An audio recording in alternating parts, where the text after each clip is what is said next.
चलो अभी भाई सही है, कंटिन्यू। ये देखिए आज का हमारा टॉपिक है व्यक्तित्व का मापन। ठीक है, पर्सनैलिटी है जो हमारी, उसका मेजरमेंट हम कैसे कर सकते हैं। ये देखिए कल आपने दिव्य प्रकाश ये बोला था कि मुझे व्यक्तित्व के मापन से या व्यक्तित्व से ऐसा मेरे सामने इमेज बन के आ रही है कि ये सिर्फ मेल से रिलेटेड है कि ये सभी गुण किसी मेल में होने चाहिए, ऐसा कुछ लग रहा है। तो यहाँ पे ऐसा कुछ नहीं है, ये दोनों में ही होने चाहिए। ये हमारे आंतरिक गुण होते हैं जो हमारे दोनों में ही, हमारे समाज के अंदर मेल फीमेल दोनों में ही होने जरूरी है। ठीक है, तभी मैंने ये फोटो लगाई है ताकि आपको ये ना लगे। चलो पहले तो हम ये जान लेते हैं। ठीक है,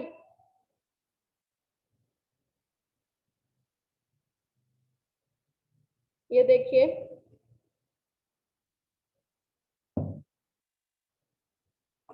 ये विधियां हैं। इन विधियों के माध्यम से हम इन मेथड से हम व्यक्तित्व का, पर्सनैलिटी का मापन कर सकते हैं, मेजरमेंट कर सकते हैं। ठीक है, ये विधियां हैं। ये जो डायग्राम है इसको आप बना लेना, 2-3 बार बना के देख लेना इसको। एक बार देख के बना लो, फिर बाद में बिना देखे बनाने की कोशिश करना। यहाँ से डायग्राम देख के ही आपके अच्छे नंबर आ जाएंगे। यूं पता चल जाएगा एग्जामिनर को बहुत अच्छे से आपको पता है हर चीज का। ये देखिए अप्रक्षेपण विधि। ठीक है, अप्रक्षेपण विधियों में क्या आता है, ये सारी विधियां अप्रक्षेपण विधियों में आती है। आत्मनिष्ठ विधि, वस्तुनिष्ठ विधियां, मनोविश्लेषणात्मक विधियां। ठीक है, फिर यहाँ पे है आत्मनिष्ठ विधि। इसमें क्या है, आत्मनिष्ठ मतलब सब्जेक्टिव मेथड, प्रक्षेपण विधि मतलब प्रोजेक्टिव मेथड, और वस्तुनिष्ठ विधि जो होती है ये होती है ऑब्जेक्टिव मेथड। ठीक है, ये प्रक्षेपण विधि क्या है यहाँ पे, प्रोजेक्टिव मेथड मतलब के ये इसके अंदर आते हैं धब्बा परीक्षण, रोसा ने जो दिया था, अंतर्बोध परीक्षण, वाक्य पूर्ति परीक्षण, बाल अंतर्बोध परीक्षण मतलब इंसान की जो दबी हुई भावनाएं हैं या वो उनको किसी तरह से बाहर लेके आना। ठीक है, ये पेपर पेंसिल मतलब बेस होती है जिसमें इंसान अपने बारे में लिखता है या हम उससे पूछ के उसके बारे में जो धारणाएं बनाते हैं या समाज से हमें जो पता चलता है उसके बारे में। ठीक है, इनको आगे हम अच्छे से डिफाइन करेंगे। आत्मनिष्ठ है, जैसे आत्मनिष्ठ विधियां कौन सी है, इन विधियों के माध्यम से हम व्यक्ति से संबंधित सूचना, ठीक है, प्राप्त करते हैं। इन विधियों का के आधार पर उसके लक्षण, अनुभव, उद्देश्य, आवश्यकता, रुचियां और अभिवृत्तियां आदि होती है जिनका हम पता लगाते हैं। तो ये क्या है, आत्मनिष्ठ विधियां।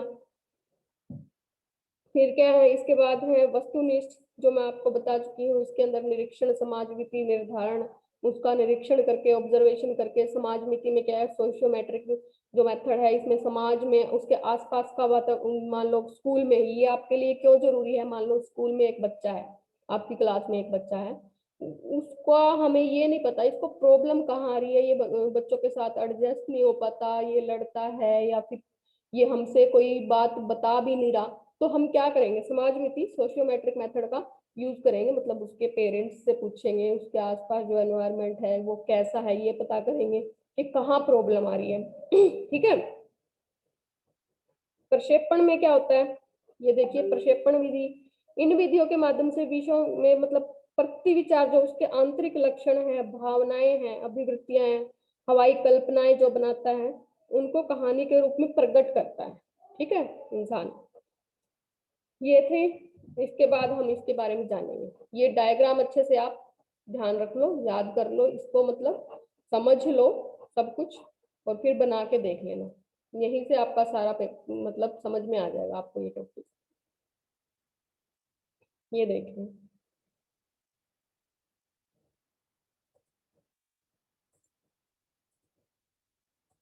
इतना समझ में आया आपको? Yes ma'am. Yes ma'am. Okay, ma'am operation का मतलब क्या हुआ? ये आगे बता रहे हैं, सारा बताएंगे। ये देखिए अप्रक्षेपण विधियां क्या है, नॉन प्रोजेक्टिव मेथड्स। इसके अंदर कौन सी विधियां आती है, ये देखिए अप्रक्षेपण का मतलब पूछ रहे हो ना आप। अप्रक्षेपण में यही है कि इन विधियों के माध्यम से हम व्यक्ति संबंधी सूचनाएं उस व्यक्ति से या उसके मित्रों अथवा संबंधियों से जो सूचनाएं प्राप्त करते हैं, उस तरह की विधियां आती है, इसके अंदर इंक्लूड होती है। ठीक है, लिखते हैं, हमने किसी से, उसके फ्रेंड से पूछा, उसके आसपास से पूछा, वो हमने लिख लिया। ठीक है, वो पता चलती है, हम उसके बारे में कहीं से पता कर रहे हैं। ठीक है, और जो प्रक्षेपण विधियां है कि जो उसके भाव है, जो उसके विचार हैं, वो उन उसके सामने हमने ऐसी सिचुएशन पैदा कर दी कि वो अपने आप हमारे सामने आ रहे हैं। ठीक है, प्रक्षेपण विधियां देखिए,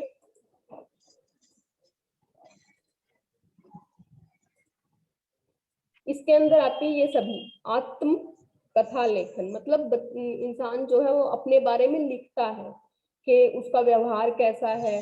ठीक है, आत्मकथा। हाँ जी, हाँ जी। इसको धीरे धीरे बताएंगे भी, इनको इनकी आलोचना भी हुई है, क्योंकि खुद के बारे में तो इंसान अच्छा ही लिखेगा, जैसे मैंने कल आपको बताया था।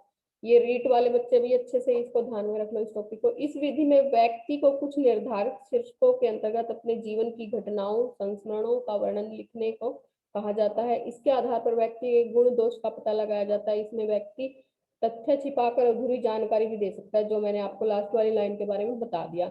इसमें क्या है कि उसको अपने कभी भी उसके पास्ट में जो घटनाएं हुई हैं उनके बारे में लिखेगा, उन घटनाओं उन सिचुएशन के अकॉर्डिंग उसने क्या फैसले लिए अपने लाइफ में, क्या किया, उसके मतलब उनको ध्यान में रखते हुए उसकी पर्सनैलिटी का मेजरमेंट किया जाता है कि भाई इंसान कैसा था, उसने आवेश में आके कुछ गुस्से में गलत कर दिया या सही से फैसला लिया। ठीक है, उनके उसके गुण दोषों के बारे में पता लगाया जाता है। तो भाई ये अगर हम किसी को कहें, मान लो मैं दिव्य प्रकाश को बोल दूं अपनी आत्मकथा लिखिए, इसमें अपने पीछे जो आपके कोई भी पास्ट में कोई ऐसी घटना हुई है वो लिखिए, संस्मरण लिखिए, कुछ याद जो है आपको वो लिखिए कि भाई एक बार मेरे साथ ऐसा हुआ, फिर मैंने ये किया वो किया। तो उसमें क्या है, उसमें तो इंसान कुछ भी अपने बारे में अच्छा भी लिख सकता है। ठीक है, अधूरी बातें भी लिख सकता है, सच्चाई को छुपा भी सकता है। तो यहाँ पे क्या है, ये सारी बातें जानकर जब इंसान लिख देता है ना अपनी आत्मकथा, फिर उसके बारे में हम मेजरमेंट करते हैं कि भाई इसने कैसा फैसला लिया था, इस सिचुएशन में क्या इसने डिसाइड किया, क्या आगे करने के लिए सोचा। तो वहां से उसके गुण दोषों का पता लगाया जाता है। ठीक है, कुछ लोग होते हैं भाई ऐसी घटना हुई थी और मैंने गुस्से में आके ये सब कुछ कर दिया, या फिर ये बात तो इंसान, बहुत कम लोग ऐसे हैं जो लिखेंगे। ठीक है, कुछ ज्यादा लोग तो यही है कि ये घटना हुई थी, ऐसा हुआ था, मैंने बहुत ही संयम से काम लिया, ये किया वो किया, अच्छा ही लिखने की कोशिश करेंगे। इसकी यही कमी है कि व्यक्ति अधूरी कहानी जानकारी दे सकता है, इसमें पूरी नहीं दे सकता। फिर क्या है, यहाँ से समझ में आई आत्मलेखन, अप्रक्षेपण विधि। ठीक है, लिख के वो हमें अपने बारे में बता रहा है। फिर क्या है, प्रश्नावली। इस विधि में व्यक्ति के गुणों के प्रशिक्षण हेतु प्रश्नों की एक सूची तैयार की जाती है, जिसमें उसमें क्या आता है, जैसे देखो हम पहले न्यूज़पेपर पढ़ते थे छोटे थे जब, उस टाइम कुछ क्वेश्चन आते थे न्यूज़पेपर में, क्या आपको ये पसंद है, हाँ या ना में जवाब दीजिए। हाँ ना, क्या आपको गुस्सा आता है, हाँ, क्या आप बहुत जल्दी गुस्से में मतलब बहुत जल्दी आ जाता है आपको गुस्सा, नहीं, हाँ। तो यहाँ पे ये चीजें हैं, प्रश्नावली विधि जिसको बोलते हैं।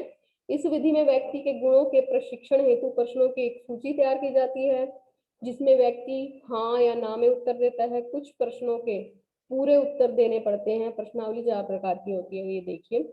बंद प्रश्नावली, ये प्रश्नावली के जो क्वेश्चनरी मेथड है हमारा, उसके ही भाग है। बंद प्रश्नावली, इस प्रश्नावली में हाँ या ना में उत्तर देना पड़ता है, जो मैंने आपको बताया अभी कि न्यूज़पेपर में जो आते थे, हम जैसे पढ़ते थे कि इसका भाई हाँ या ना में जवाब देना। ठीक है, फिर खुली प्रश्नावली, इसमें प्रश्न का पूरा उत्तर लिखना पड़ता है कि इसमें वो आप समझ रहे हो कि पूरा इसमें हाँ या ना में जवाब ना देकर पूरा एक उत्तर लिखना पड़ता है कि ऐसी सिचुएशन आपके सामने आ जाए तो उसके बारे में आप अपनी राय बताएं, जिस तरह की एग्जाम्पल के तौर पे। सचित्र प्रश्नावली, इसमें चित्रों पर निशान लगाकर प्रश्नों के उत्तर दिए जाते हैं। ठीक है, मिश्रित प्रश्नावली, इसमें उपयुक्त तीनों का मिश्रण है।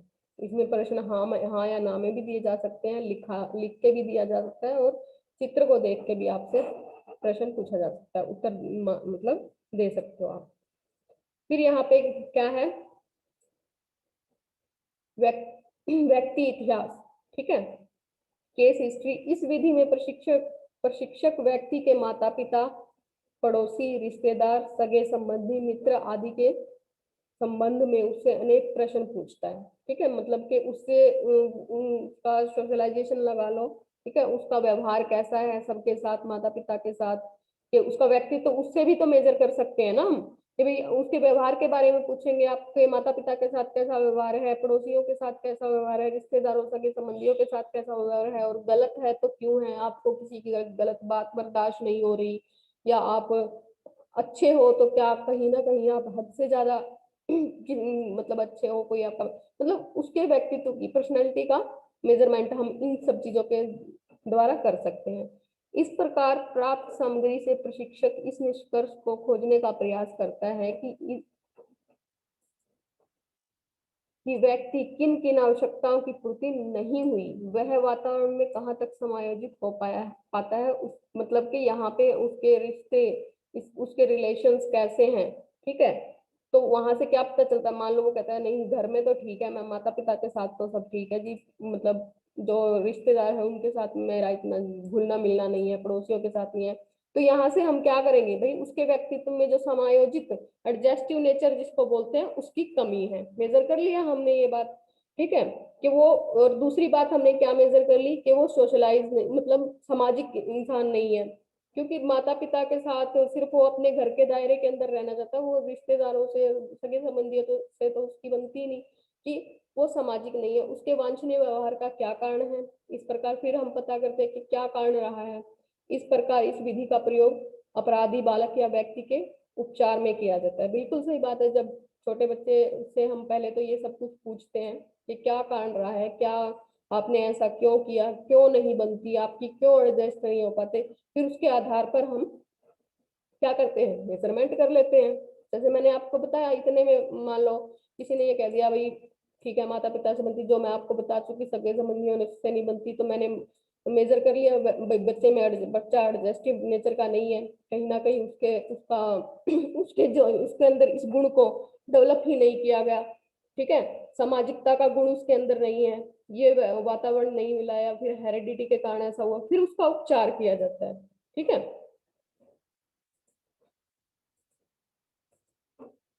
हाँ जी, समझ में आया इतना? Yes ma'am. ठीक है, समझ में आ रहा है ना? मैम एक बार ऊपर से रिपीट कीजिएगा स्टार्टिंग से। आप अभी आए हो क्या?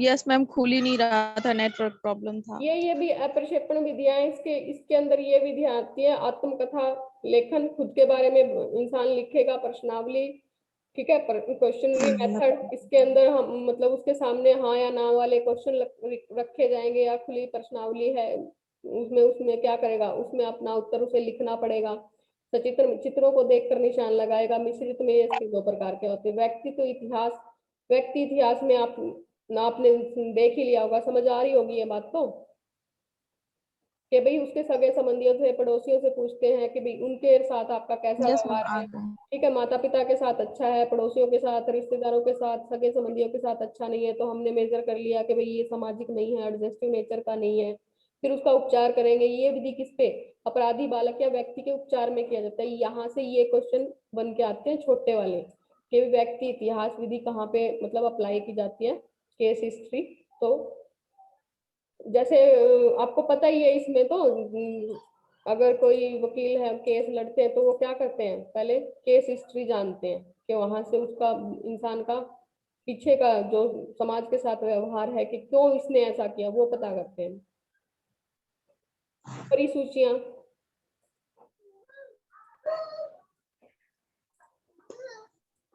ठीक है, परिसूचियां देखो, परिसूचियां इस विधि का सर्वप्रथम प्रयोग वुडवर्थ ने द्वितीय विश्व युद्ध के बाद मानसिक रोगी सैनिकों पर किया, ठीक है।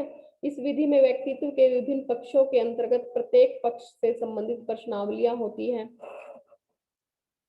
उनका उत्तर हाँ या ना में देना पड़ता है। इस विधि का प्रयोग बालक या व्यक्ति के कुसमायोजन के को जानने के लिए किया जाता है। ये सेम ही है, अलग अलग नहीं है, थोड़ी मिलती जुलती सी है। वही है कि वहां पे समायोजित नहीं कर पा रहा था अपराधी बालक, तो हमने जान लिया था। भी यहाँ पे भी यही बात है, कुसमायोजन मतलब एडजस्ट नहीं हो पा रहा, ये जानना है क्यों नहीं हो पा रहा। इसे स्वमूल्यांकन विधि भी कहते हैं। इसमें क्या है कि वो खुद का मूल्यांकन कर रहा है बच्चा, हाँ या ना में जवाब दे रहा है। इस विधि का यहाँ देखिए, इस विधि में व्यक्ति के विभिन्न पक्षों के अंतर्गत प्रत्येक पक्ष से संबंधित प्रश्नावलियां होती है, मतलब उसके व्यक्तित्व से, पर्सनल जो उसकी लाइफ रही है उससे जुड़े प्रश्न पूछे जाते हैं, ठीक है, जिसका वो हाँ या ना में जवाब देगा। फिर अगर बच्चा, मान लो हमने किसी के सामने ये प्रश्न रख दिया, स्कूल में आपके कितने दोस्त हैं, ठीक है, बच्चे से पूछ लिया आप जब स्कूल में जाते थे तो आपके कितने फ्रेंड थे, उनमें से बेस्ट फ्रेंड आपके कितने थे, बच्चा कहेगा मेरा कोई बेस्ट फ्रेंड नहीं था। तो हमने क्या, हम इससे क्या मेजरमेंट होता है, क्या पता लगा भाई बच्चे को कहीं ना कहीं तो कोई ना कोई प्रॉब्लम है कि वो कुसमायोजित हो रहा है, एडजस्ट नहीं कर पा रहा, ठीक है।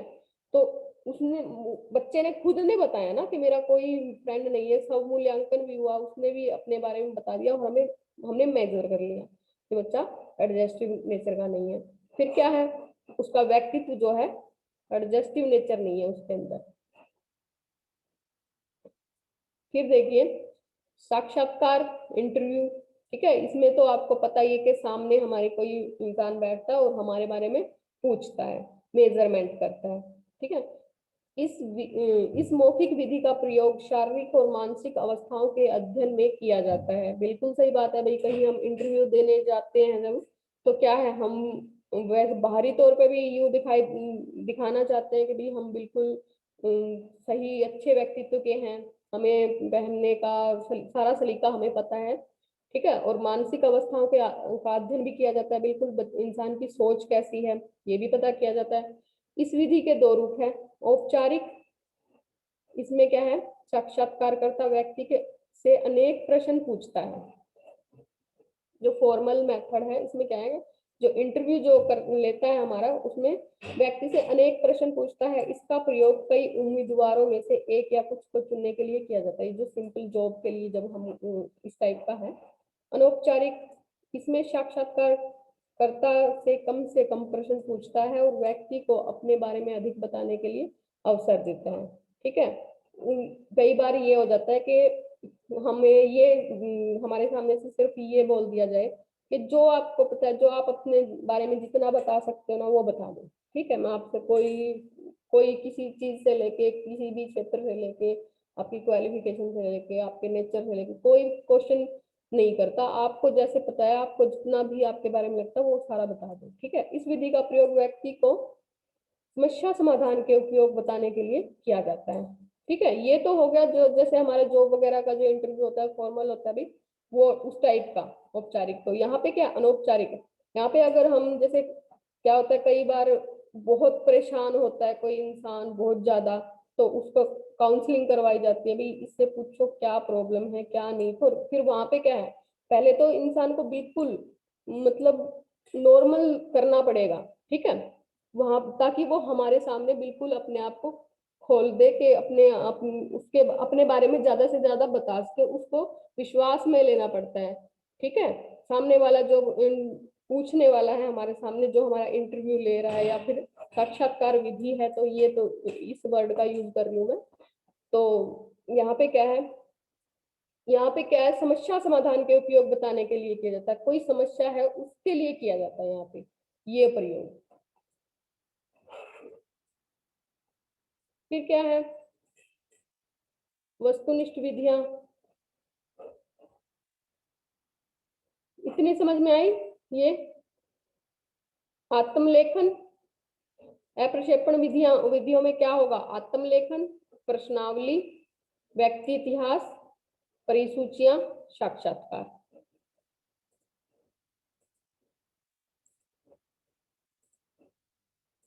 हाँ जी, समझ में आ रहा है ये। Yes ma'am ma'am. अनौपचारिक इंटरव्यू यस हाँ जी, मैम ये अनौपचारिक इंटरव्यू जो है वो कहाँ होता है?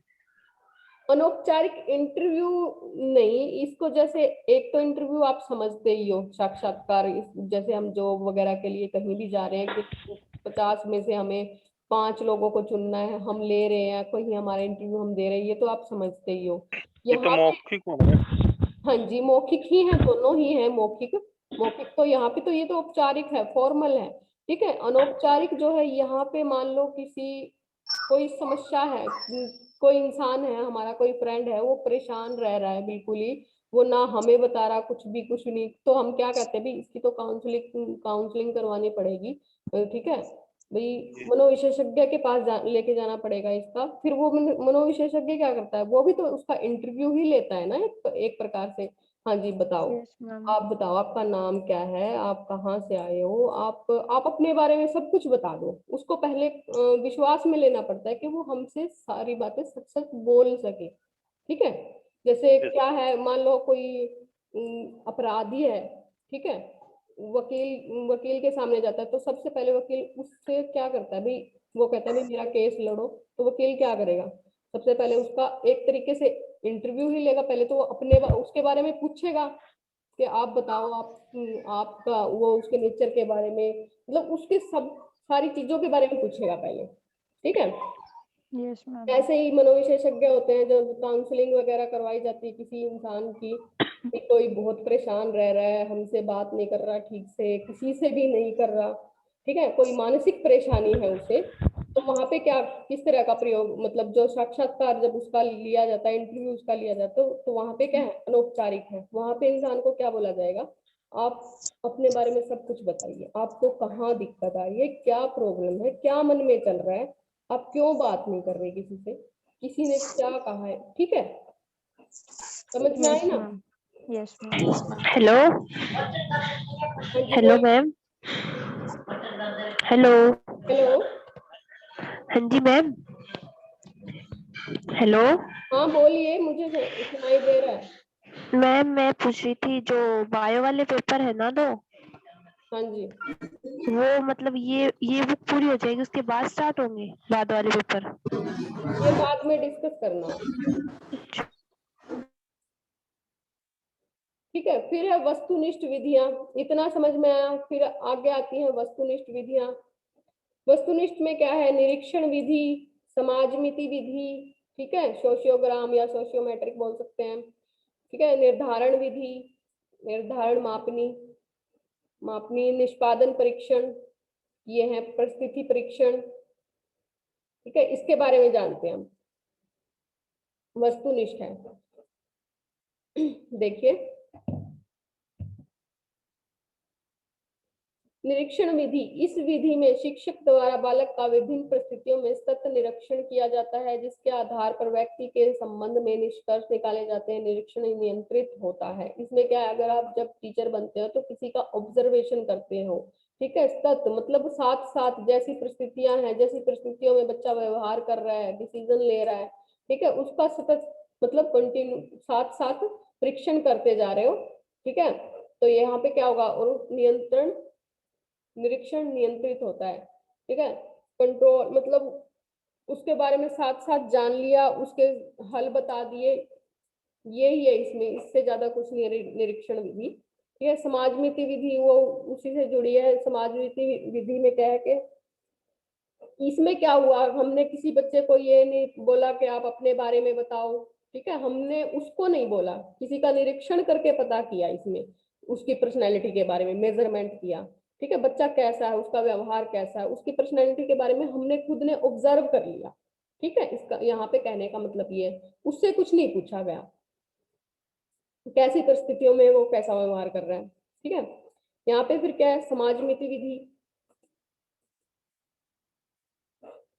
समाजनीति विधि में देखिए, अध्यापक इस विधि का प्रयोग छात्रों के विभिन्न सामाजिक गुणों के मापन के लिए कर सकता है। इस विधि का के जो प्रवर्तक है जेकब मैरोनो को माना जाता है। इस विधि में किसी समूह के प्रत्येक व्यक्ति को एक या दो प्रश्न देकर उनकी प्रतिक्रियाएं ज्ञात कर उनके आधार पर समाजनीति का निर्माण किया जाता है। इससे उस समूह में परस्पर संबंधों को स्पष्ट किया जाता है। बालक के सामाजिक गुणों के विकास के लिए सर्वोत्तम विधि है, ठीक है। यहाँ पे क्या है कि बच्चे से हमने एक दो क्वेश्चन पूछे, उनका उसने सही से जवाब नहीं दिया, फिर क्या करेंगे, हम उसको समाज नीति विधि के आधार पे इसके द्वारा, समाज नीति विधि के द्वारा हम उसके बारे में जानेंगे। वो ये है कि भाई यह बच्चा ऐसा इसका ऐसा स्वभाव क्यों है, ऐसा व्यवहार क्यों है, इसने इस चीज को मतलब सही कोई भी क्वेश्चन उसके सामने रखा था, अगर वो ही बात है कि एडजस्टिव नेचर नहीं है, उसने उसका सही से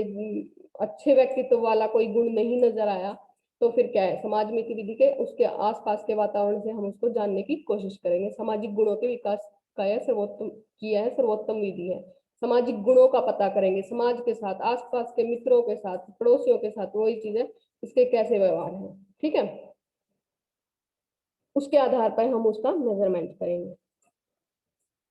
फिर ये देखिए निर्धारण मापनी, इस विधि में रेटिंग स्केल, इसमें क्या है कि जैसे आप क्लास में हो, ठीक है, मैंने आपके ही सहपाठियों से आपके बारे में पूछ लिया, क्लासमेट जो भी आपके फ्रेंड हैं, क्लास में जितने भी बच्चे हैं, उनसे ही आपके बारे में पूछ लिया, और उन्होंने किसी ने अलग अलग रेटिंग दी आपको कि ये तो भाई बहुत अच्छा है, कोई कहेगा, किसी ने 2 नंबर दे दिए, किसी ने 10 दे दिए, ये तो बहुत अच्छा है, इंसान है, सबसे अच्छे से बात करता है, तो ये होती है रेटिंग। इस विधि में व्यक्ति के किसी विशेष गुण या कार्य कुशलता का मूल्यांकन करके उसके संपर्क में रहने वाले लोगों से करवाया जाता, मतलब के मूल्यांकन उसके गुण को 5 या अधिक कोटियों में विभाजित करके मतदाताओं से उस संबंध में अपने विचार व्यक्त करने का अनुरोध किया जाता है। जिस कोटि को सबसे अधिक मत प्राप्त होते हैं व्यक्ति को उसी प्रकार का समझा जाता है, ठीक है। ये समझ में आया आपको निर्धारण मापनी में? मान लो हम आपसे आपके ही किसी मतलब क्लास में आपके बारे में पूछ रहे हैं कि भाई ये बताओ कि ये इसका नेचर के बारे में बताओ, एडजस्टिव नेचर है या नहीं, ठीक है। तो कोई तो इंसान ये कहेगा भाई पढ़ाई में तो ये बहुत है, 10 नंबर का है, 10 नंबर दिए हमने, पर आज हमसे बना के नहीं रखता, हमसे अच्छे से बात नहीं करता, वहां पे हम इसको 5 नंबर दे रहे हैं, ठीक है। कोई कोई कुछ देगा, रेटिंग अलग अलग देते हैं, तो वहीं पे आपके व्यक्तित्व का क्या है, मेजरमेंट किया जाता है। यहाँ पे क्या पता चलता है कि इंसान में अलग अलग क्वालिटी है, ठीक है।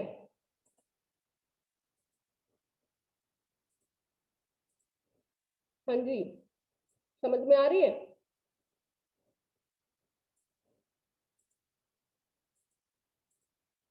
बोलिए।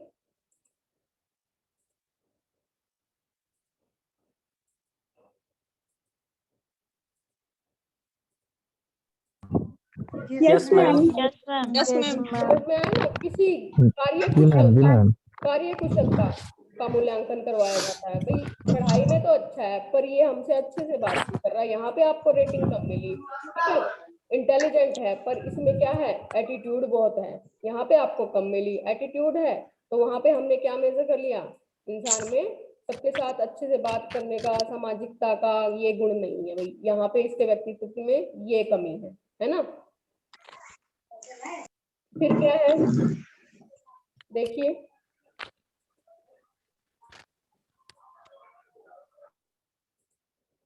निष्पादन परीक्षण, इस विधि का प्रयोग हर्ट रोसोर्न में ने ईमानदारी का गुण मापने हेतु किया था। ये भाई इनके जो जिन्होंने इनका प्रयोग ये किया था प्रशिक्षण परीक्षण, उनके नाम आपको याद रखने पड़ेंगे।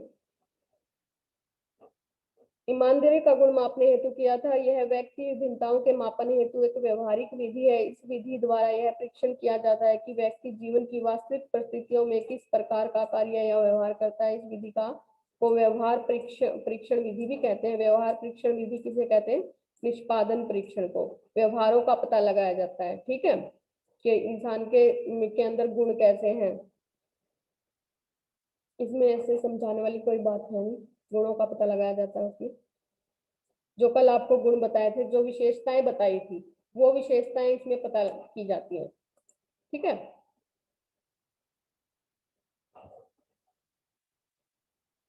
विशेषताएं पूछते हैं पहले तो,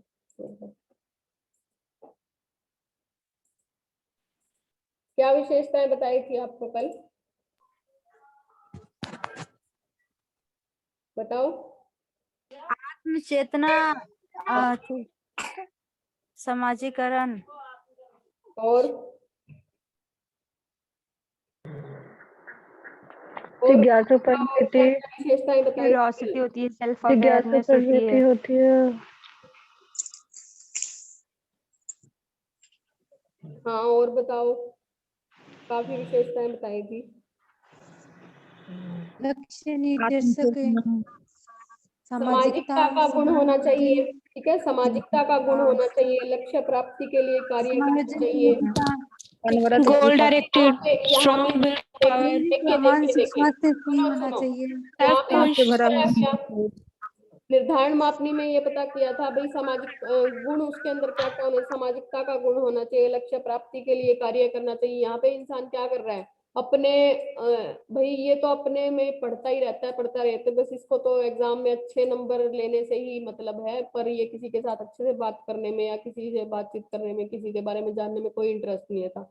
तो वहां पे क्या है, सामाजिकता का गुण नहीं है, ठीक है, आत्मचेतना का भी नहीं है कि लोग उसके, ये मेरे जो क्लासमेट हैं, मेरे फ्रेंड है, मेरे बारे में क्या समझेंगे। सिर्फ उसमें क्या, कौन सा गुण यहाँ पे दिखाई दे रहा है, लक्ष्य प्राप्ति का गुण दिखाई दे रहा है, ना ही गोल इसके डायरेक्टेड। साथ समायोजन का गुण है। अब भाई ठीक है, शारीरिक और मानसिक रूप से वो ठीक है, विकास भी करना चाह रहा है, भरपूर उत्साह भी है, भी अपने अपने लक्ष्य को भरपूर उत्साह क्या है, सिर्फ वो अपने लक्ष्य को प्राप्त करना चाह रहा है। वहां पे क्या गुण, क्या क्या गुण बताए थे, सामाजिकता का गुण होना चाहिए, लक्ष्य प्राप्ति के लिए कार्य करना चाहिए, ये गुण होना चाहिए हमारे अंदर, आत्मचेतना का गुण होना चाहिए, परिवेश के साथ समायोजन का गुण होना चाहिए, ठीक है, एडजस्टिव नेचर जो, शारीरिक और मानसिक रूप से स्वस्थ होना चाहिए, अनवरत विकास, हमेशा डेवलप, कुछ ना कुछ सीखते रहने वाला व्यक्ति होना चाहिए, जब जिज्ञासु प्रवृत्ति का होना चाहिए, ठीक है, भरपूर उत्साह होना चाहिए, एक्टिव होना चाहिए, ठीक है। तभी ये चीजें ध्यान में रखना कि यहाँ पे इन चीजों का कोई गुण, विशेष गुण है उसमें, पर कहीं ना कहीं उसमें कमियां भी हैं, विशेषताएं नहीं है कि वो अच्छा व्यक्तित्व है या कुछ भी है, ठीक है। Yes ma'am. Yes ma'am. Yes ma'am.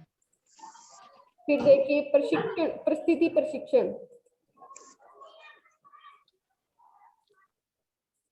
परिस्थिति प्रशिक्षण क्या है कि कैसे परिस्थिति में, परिस्थिति के अकॉर्डिंग वो कैसा व्यवहार करता है। इस विधि के निष्पादन विधि के समान ही है, अंतर केवल इतना है, इसमें किसी कृत्रिम परिस्थिति में व्यक्ति या बालक को रखकर उसका प्रशिक्षण लिया किया जाता है, इसकी कृत्रिमता का उसे पता नहीं चलने दिया जाता, ठीक है। हम इंसान बच्चे के साथ क्या है कि उसके साथ कहीं कभी भी हमें पता है कि भाई इसके सामने ऐसी सिचुएशन क्रिएट करनी है कि देखते हैं इसमें ये क्या फैसला लेगा, क्या डिसीजन लेगा, ठीक है, उसे नहीं पता होता कि ये सोची समझी साजिश है, ठीक है, पर यहाँ पे हम क्या करेंगे, उसके व्यक्तित्व का मेजरमेंट, मूल्यांकन, ठीक है, मापन इस विधि से करेंगे, उसको कहते हैं परिस्थिति प्रशिक्षण। इसमें बस ये इतना ही था।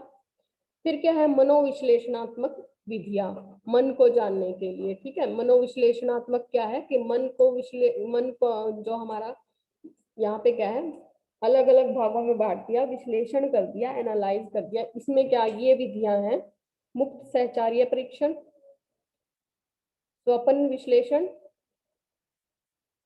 ये यहाँ पे ये याद करने की बातें, प्रक्षेपण विधियां इसके बाद आएंगी। ये देखिए यहाँ पे मनोविश्लेषणात्मक विधियों में हम देख लेते हैं। मुक्त सहचार्य परीक्षण, इस विधि के प्रवर्तक है फ्रायड, ठीक है, जो मनोविश्लेषणवाद का विधियों के जो प्रवर्तक है वो फ्रायड है। इस विधि का प्रयोग सामान्यतः मानसिक रोगियों के लिए किया जाता है। इसमें मनोचिकित्सक व्यक्ति को सम्मोहित कर अर्धचेतन अवस्था में लाकर प्रश्न पूछता है, जिससे अंतर्मन में छिपी इच्छाएं व भावनाएं, ग्रंथियां प्रकट होती है। इसके आधार पर उसके रोगों का पता लगाया जाता है, ठीक है। इन्होंने क्या किया था, इड, ईगो और सुपर ईगो का जो सिद्धांत इन्होंने अच्छे से बताया था कि इंसान में 3 गुण होते हैं, इड, ईगो और सुपर ईगो। इड में क्या है, इंसान सिर्फ अपने बारे में सोचता है। ईगो में क्या है, वो पहले अपने बारे में सोचता है फिर दूसरों के बारे में सोचता है। और सुपर ईगो में क्या होता है कि वो अपने बारे में सोचता ही नहीं, वो दूसरों के बारे में ही सोचता है। ये जो इड का गुण है वो उसमें क्या है, पशु के समान माना जाता है उसमें, कि सिर्फ मैं की भावना है, सिर्फ अपने बारे में ही सोच रहा है। नहीं, ये तो नहीं है ना, उसमें सामाजिकता कुछ भी नहीं है उसमें, तो ये पशु के समान माना जाता है इड को। ठीक है। और फिर क्या है, ईगो। ईगो का तो आपको पता ही है, ईगो को क्या है, ईगो में व्यक्ति पहले खुद के बारे में सोचेगा फिर दूसरे के बारे में सोचेगा। इड में क्या है, इंसान से मान लो, एग्जाम्पल के तौर पे ये मान लो बच्चे से ये बोल दिया कि मुझे नोट्स दे दिया, आपने अपने किसी फ्रेंड को ये बोल दिया कि नोट्स चाहिए मुझे, तो वो क्या करेगा, भाई मैं नहीं दूंगा, चाहे मेरे खराब हो जाए, चाहे कुछ भी हो, चाहे वो मेरे किसी काम के नहीं है, पर मैं दूंगा नहीं तुझे। ठीक है। ईगो में क्या है, वो कहेगा ठीक है पहले मैं पढ़ लेता हूँ, या फिर इनकी फोटोकॉपी करवा लो आप और ये मुझे दे देना फिर आप ले लो। ठीक है। यहाँ पे क्या है, वो कहेगा भाई ले जा, ले जा तू ले जा, मैं दोबारा बना लूंगा। तो यहाँ पे, यहाँ जो इड में है इंसान, जिसके अंदर इड है, मैं की भावना है, वो पशु के समान है, ये मानव के समान है। ईगो जिसमें है, और जो जिसमें सुपर ईगो है, परा अहम जिसको बोलते हैं, उसको बोलते हैं, वो उसको देव के समान माना गया है। इतना क्लियर हुआ। इस विधि का प्रयोग सामान्यतः मानसिक रोगियों के लिए किया जाता है। इसमें मनोचिकित्सक व्यक्ति को सम्मोहित कर अर्ध चेतन अवस्था में लाकर प्रश्न पूछा जाता है। इसमें अर्ध मन में छिपी इच्छाएं, भावना ग्रंथि प्रकट होती है, इसके आधार पर उनके मनोरोगों का पता लगाया जाता है। इसमें यही था, इतना ही।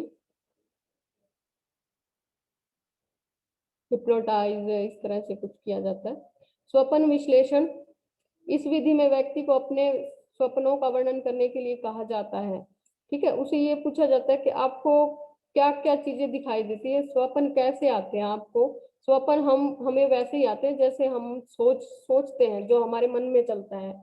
स्वप्न विश्लेषण के आधार पर अतिरिक्त इच्छाओं अथवा इच्छा पूर्ति में बाधक तत्वों का पता लगाकर उनका निराकरण किया जाता है। इस विधि में उसके खूब समायोजन को भी सही दिशा दी जाती है। ठीक है। इसमें यही पता लगाया जाता है भी इंसान की सोच कैसी है, सोचने के आधार पर जो हम सोच के सोते हैं ऐसा ही स्वप्न आता है। जो हमें जो चीजें नहीं मिली, कोई कुछ दमित इच्छाएं हैं हमारे मन में, ठीक है, फिर उन्हीं के आधार पर उसका विश्लेषण मतलब के मापन किया जाता है, मेजरमेंट किया जाता है। ये महत्वपूर्ण बातें हैं कुछ। ये मतलब प्रतिपादक कौन कौन है, ये इन विधियों के, अपराधी बालकों के उपचार की सर्वोत्तम विधि, व्यक्ति इतिहास विधि जो ऊपर बताई थी, व्यवहार परीक्षण विधि के प्रतिपादक में एक हार्ट सांड जैसे थे। फ्रायड ने मन की 3 दशाएं बताई है, चेतन, अर्धचेतन और अचेतन, इड, ईगो और सुपर ईगो, मतलब वो जो मैंने बताई थी। केटल ने भाविक और विचारों की स्पष्टता वाले व्यक्ति को चक्र विक्षिप्त कहा है। संवेगिक स्थिरता युक्त व्यक्तित्व सर्वोत्तम माना जाता है, जिसके संवेग, जिसके इमोशन स्थिर हो जाते हैं, ठीक है, उसको सर्वोत्तम माना जाता है। ये चीजें आपको याद रखनी पड़ेंगी। प्रक्षेपण विधियां, अब देखते हैं भी प्रक्षेपण विधियां कौन सी हैं। ये देखिए, जिस विधि में छात्र के समक्ष ऐसी उत्तेजक परिस्थिति पैदा की जाती है जिससे वह स्वयं के विचार, भावनाओं, अनुभूतियों और संवेगों को दूसरों में देखता है और अपने अचेतन में इकट्ठी हुई बातों को बताता है, प्रक्षेपण विधि कही जाती है। प्रमुख प्रक्षेपण विधियां निम्नलिखित हैं। ये देखिए, उसके सामने ऐसी सिचुएशन बनाई जाती है, कुछ ऐसी चीजें रखी जाती हैं जिससे उसके अंदर के विचारों का पता चलता है हमें, ठीक है, उसी के आधार पे उसका मापन किया जाता है व्यक्तित्व का। ये देखिए, रोशा शाही दबा परीक्षण। इसमें क्या थे कि कार्ड थे, 10 कार्ड अलग अलग दिए थे, अलग अलग कलर के, उन पे क्या है इस तरह से कुछ भी धब्बे डाल दिए गए। फिर बच्चों से पूछा गया कि आपको क्या दिखाई दे रहा है इसमें। ये देखिए, इसके प्रवर्तक हरमन रोसा ने 1921 में इसमें शाही के धब्बों वाले 10 कार्डों का प्रयोग किया। इनमें से 5 काले, 2 काले व लाल और 3 अनेक रंगों के थे। एक एक करके ये कार्ड परीक्षार्थी को दिखाए जाते हैं। परीक्षार्थी इन धब्बों को देखकर जो प्रतिक्रिया करता है, प्रशिक्षण उन्हें चार्टों पर अंकित कर लेता है और जिन चार्टों की सहायता से विश्लेषण किया जाता है। बिल्कुल सही बात है। जो मैंने आपको कल भी बताया था, जैसे हम पहले बादलों को देख के, आकृतियों को देख के पता लगाते थे, ठीक है, कोई कुछ बोलता था, इस तरह से कुछ धब्बे डाल दिए, ठीक है। तो जैसे ये है, इसमें किसी को कोई कहेगा ये बटरफ्लाई है, कोई कुछ कहेगा, कोई चमगादड़ बताएगा, कुछ कुछ बताएगा। तो यही चीज है। तो उनकी सोच का, उनकी मानसिकता का पता चलता है। इसके आधार पर उसका क्या किया जाता है, मेजरमेंट किया जाता है पर्सनैलिटी का।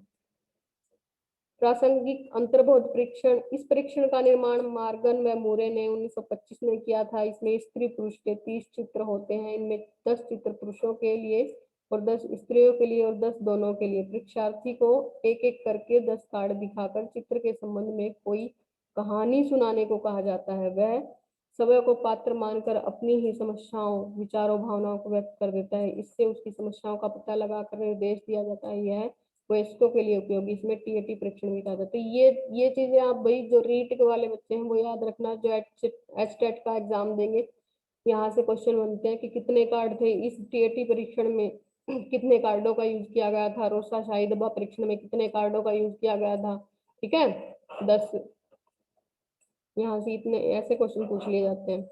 इसमें कुछ था ही नहीं, भी कुछ चित्र दिखा दिए, उसके हमारे मन के अंदर जो हम चल रहा है हम उसी से रिलेटेड कहानियां बनानी शुरू कर देंगे, तो उसी के अकॉर्डिंग हमारा मेजरमेंट किया जाएगा। समस्याएं हैं तो उनका पता लगाया जाएगा, कैसी स्थिति में हमें क्या निर्णय लेने की क्षमता है हमारे अंदर, क्या सोचने की है। ठीक है, बाल अंतर्बोध परीक्षण, ये देखिए इस परीक्षण का निर्माण लियोपोल्ड बेलक ने 1948 में किया। यह 3 से 11 वर्ष के बच्चों के लिए किया गया था। बाल अंतर्बोध परीक्षण किस पे किया गया था? 3 से 11 वर्ष के बच्चों के लिए।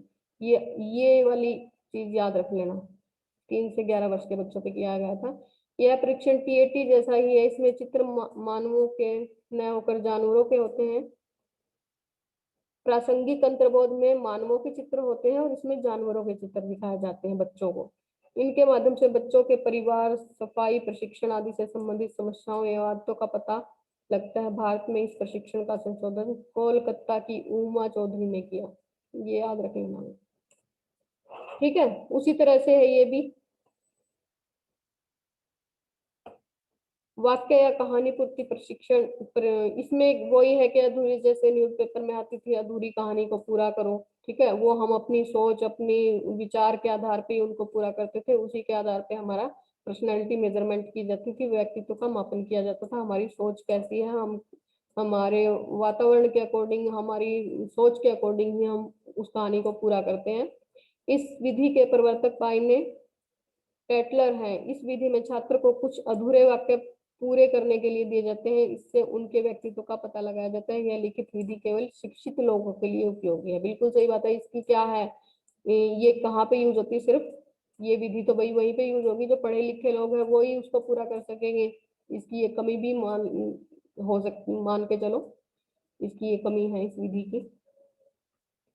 खेल व नाटक विधि, इस विधि में बालकों को पूर्व नियोजित खेल व नाटकों में स्वतंत्रता पूर्वक भाग लेने के लिए कहा जाता है। खेल व नाटक के पात्रों की भूमिका करते समय बालकों के व्यक्तित्व संबंधी गुण प्रकट होते हैं। ठीक है,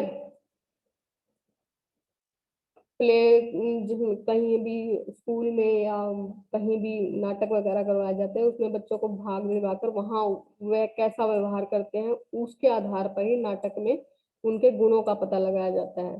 प्रासंगिकता बोध प्रशिक्षण, निर्माणकर्ता मार्गन व मूरे हैं। व्यक्तित्व के निर्माण की शुरुआत परिवार से होती है। बिल्कुल सही बात है, व्यक्तित्व के निर्माण की शुरुआत परिवार से ही होती है। परिवार का सबसे ज्यादा प्रभाव पड़ता है। ठीक है, प्रथम भूमिका किसकी है? परिवार की। द्वितीय भूमिका है विद्यालय की। समाज बालक के व्यक्तित्व का निर्माण पूर्ण करता है। बिल्कुल, जिस समाज में जिस में हम रह रहे हैं वहीं से हमारे व्यक्तित्व का निर्माण होता है, चरित्र का निर्माण होता है। फ्राइड ने व्यक्तित्व के 3 अंग माने हैं। बिल्कुल, ये जो मैं बता चुकी, इदम, अहम, सुपर अहम, मतलब के इड, ईगो, सुपर ईगो। प्रश्नावली विधि के प्रथम प्रयोगकर्ता वुडवर्ड। तो ये चीजें आपको याद रखनी। ये था भैया आज का टॉपिक।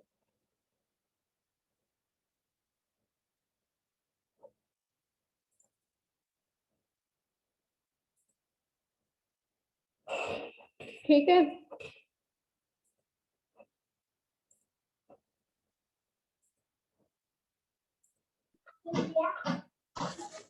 ये मोस्ट इम्पोर्टेंट टॉपिक था।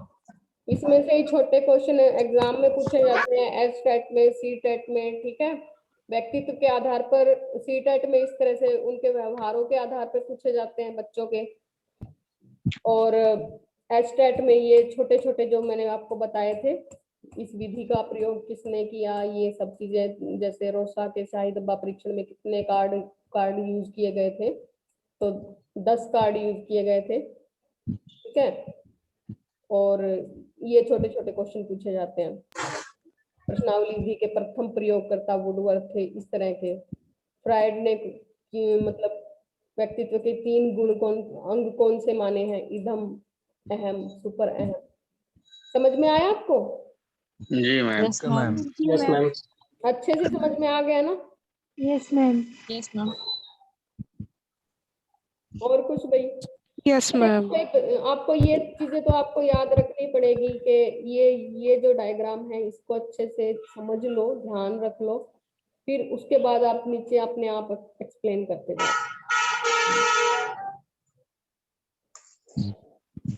ये देखो, प्रक्षेपण विधियों में क्या है, आत्मनिष्ठ विधियां, वस्तुनिष्ठ विधियां, मनोविश्लेषणात्मक विधियां। आत्मनिष्ठ में अपनी कथा, ये पेपर पेंसिल बेस होती है, इसमें इंसान अपने बारे में खुद बताता है, कोई उसके सामने परिस्थितियां नहीं रखी जाती, ऐसी स्थिति कोई उसके सामने नहीं बनाई जाती कि हमें पता चल सके, वो खुद अपने बारे में बताता है, ठीक है। आत्म अपने बारे में लिखता है, जो कभी पास्ट में उसके साथ कोई घटना हुई थी, उस टाइम उसने कैसे फैसले लिए थे, उसके बाद उसके गुणों का पता लगा। प्रश्नावली में हाँ या ना में वो जवाब देता है या उत्तर लिख के बताता है, ठीक है।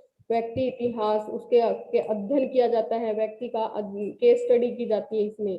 परिसूचियां, इसमें भी ये ऐसा ही है। साक्षात्कार में मैंने आपको बताया था औपचारिक और अनौपचारिक, उससे कुछ क्वेश्चन पूछे जाते हैं उसके व्यक्तित्व मतलब व्यक्तित्व से रिलेटेड। फिर वस्तुनिष्ठ विधि है, इसमें निरीक्षण, समाजविधि के इसमें ऑब्जर्वेशन किया जाता है। मान लो हम स्कूल में किसी बच्चे के व्यक्तित्व के बारे में पता करें, तो हम उसका सतत लगातार पहले कुछ दिनों तक ऑब्जर्वेशन करेंगे कि किस स्थिति में ये कैसा व्यवहार कर रहा है, बच्चों के साथ कैसा व्यवहार कर रहा है, ठीक है। हम ऑब्जर्वेशन करेंगे, बच्चे का इस चीज को पता नहीं चलना चाहिए, पता चलेगा तो बिल्कुल अच्छी बात, बिल्कुल वो बात है भाई, हमारे बारे में अगर किसी को पता, हमें पता है, कोई हमें ऑब्जर्व कर रहा है, तो बिल्कुल हम अच्छा ही व्यवहार करके दिखाएंगे उसके सामने। समाज नीति विधि में यही होता है कि उसके बारे में दूसरों से पूछा जाता है कि भाई यहाँ पे समाज में उसका कैसा व्यवहार है, पड़ोसियों से, अपने घर के रिश्तेदारों से, उसके आधार पर उसका निरीक्षण किया जाता है, मतलब मेजरमेंट। निर्धारण, निष्पादन, परिस्थिति परीक्षण, परिस्थिति सिचुएशन ऐसी क्रिएट की जाती है उसके सामने कि वो कैसा व्यवहार करेगा, ठीक है। मनोविश्लेषण में वही जो फ्रायड वाली जो विधिया थी, तो अपन सोच के जैसे सोचेगा वैसे ही उसको सपने आएंगे और उसके आधार पर उसका विश्लेषण किया जाएगा, तब फिर उसकी समस्याओं का मतलब उसके गुणों का पता लगाया जाएगा। यही विधियां थी, ये थी। फिर प्रक्षेपण विधियां, ये तो हमने इनके बारे में जान लिया। प्रक्षेपण विधि में क्या थी, परीक्षण किसने दिया था भाई, किसने बताया था ये? मैम। रोसा, हाँ जी, हरमन रोसा ने। कितने कार्ड यूज किए थे? 10 कार्ड। 10 कार्ड यूज किए गए थे। किसी कार्ड में कोई किसी तरह से 5 काले, 3 काले या लाल, 2 काले या लाल और 3 अलग अलग रंगों के। ऐसे कुछ आकृतियां बनाई दे दी बच्चों को अलग अलग, ठीक है। तो उन्होंने अपने अकॉर्डिंग ही, ये आकृतियां हैं, जैसे ये ही सेम आकृतियां मैंने 5 बच्चों को दे दी, वो अपने अकॉर्डिंग उसमें वो देखेंगे, अपनी सोच, अपने विचार के आधार पे ही वो उसके बारे में बताएंगे। कोई कहेगा मुझे इसमें चिड़िया दिखाई दे रही है, कोई कहेगा मुझे कुछ दिखाई दे रहा है, ठीक है। अंतर्बोध में वाक्य परीक्षण, अधूरी कहानी पूरी करो। बाल अंतर्बोध परीक्षण में बच्चों को क्या किया जाता है, भाई पशुओं के कार्ड दिखाए जाते हैं, के आधार पे वो अपने बताता है। तो अंतर्बोध में 10 कार्ड इंसानों के दे दिए जाते हैं, उनके बारे में इंसान लिखता है अपने सोच, पर्यावरण। समझ में आया? ये म्यूट कर लो भाई। सोनू केल का म्यूट करिए आप। क्लियर ये टॉपिक अच्छे से समझ Yes, में ma'am. आया? इड, ईगो, सुपर ईगो समझ में आई? Yes ma'am. Yes ma'am. ठीक है। अगर मैं आपको, मेरे पास कुछ है, साइकिल है मेरे पास मान लो, ठीक है। अगर आप मुझसे ये कहते हैं कि भाई साइकिल दे दो मुझे थोड़ी देर के लिए, और मैं आपको ये बोल दूं कि नहीं, चाहे वो खराब पड़ी है साइकिल, मैं ये बोल दूं नहीं, मैं तो नहीं दूंगा, चाहे कुछ हो जाए, ये खराब है, चाहे आप ये बोलोगे कि भाई ये खराब पड़ी है इतनी दिनों से तेरे पास, तो कोई यूज ही नहीं होता, दे दो थोड़ी देर के लिए, तो मैं ये बोल दूं आपको नहीं, चाहे खराब पड़ी हो, कुछ हो जाए, जंग लग जाए, पर मैं नहीं दूंगा। तो कैसी प्रवृत्ति का इंसान हूं मैं? इड है, बिल्कुल इड है, ठीक है। और एक मैं ये बोल दूं हाँ भाई ले जा साइकिल, वो उसमें क्या है पंचर लगवाना है वो लगवा लियो और वापस दे दियो, ठीक है। तो मैंने क्या सोचा, मुझे लगा मेरी भी एक चीज चलो यहाँ पे हो जाएगी, साइकिल ठीक भी हो जाएगी और इसका भी काम हो जाएगा। तो यहाँ पे क्या है, अर्धचेतन ईगो है, मतलब क्या है, मैं इंसान हूँ, मानव हूँ, और मैंने अगर आपको ये बोल दिया नहीं भाई मैं नहीं दूंगा, चाहे जंग लगी हो, चाहे कुछ भी हो जाए, खराब पड़ी है, मैं नहीं दूंगा। तो यहाँ पे क्या है, पशु के समान मैंने व्यवहार किया, और फिर क्या है, मैंने मानवता दिखाई, ठीक है चल मेरी भी साइकिल ठीक हो जाएगी, इतने दिन से पड़ी है, साफ सूफ भी कर देगा और दे जाएगा। तो यहाँ पे क्या है, मानवता दिखाई। और मैं ये बोल दूं ले जा भाई ले जा, ठीक है, मैं वापस भी मत दे के जाइए, तू रख ही ले, मेरे पास तो ये वैसे ही पड़ी है खराब, मेरा कोई यूज नहीं है, तू रख ही ले, तू चाहे तो बेच दियो इसको। तो वो क्या है, सुपर ईगो। अचेतन हुआ तो मैम। ऐसे सुपर ईगो। के जो लोग हैं वो क्या हो जाते हैं, लुट पिट जाते हैं। मैम इसका और एक एग्जांपल है, ये दे सकते हैं। क्या? जैसे मेरी मम्मी सुनाती थी बचपन में कि जो मांगने पर कुछ दे दे, मतलब जैसे कि खाना खाने बैठा और बोले कि पानी दे दो, तो पानी मांगने पर दे दे तो इदम हो गया, और फिर अगर बिना मतलब मांगने पे नहीं दे तो इदम हो गया, फिर मांगने पे दे दे तो सेकंड वाला, और बिना मांगे दे दे तो वो सुपर एको। हाँ जी बिल्कुल बिल्कुल, जिसने मांगने पे भी नहीं दिया मैं क्यों दूं, ठीक है, वो इड है, ठीक है। जिसने मांगने पे दे दिया, भाई कल फिर तू मेरे को दे दियो, मेरा काम तू कर दियो, मैं तेरा कर रहा हूँ, इसके बदले में तू मेरा काम कर दियो, तो वो क्या है, ईगो है। और फिर क्या है, और जिसने बिना मांगे ही कर दिया और उसके बदले में उठ के 2 काम और कर दिया आपके, तो वो क्या है, सुपर ईगो है। Super ego. समझ में आई, सब अच्छे से क्लियर हुआ ना ये टॉपिक? यस जी मैम। जी yes ma'am. Yes, yes ma'am. Ma'am. Okay, चलो कल के लिए मैं आपको एक होमवर्क देती हूँ, आप प्याजे थ्योरी को अच्छे से लिख के दिखाओगे। क्या मैम? कौन सी मैम? प्याजे की? प्याजे थ्योरी लिखेंगे कैसे मैम? आपको कैसे दिखाना है? आप व्हाट्सएप कर देना मेरे पास। ठीक है मैम। 3 पेज का एक अच्छा सा क्वेश्चन बनाना है, डायग्राम भी बनाना है, जैसे मैंने आपको दिखाया था।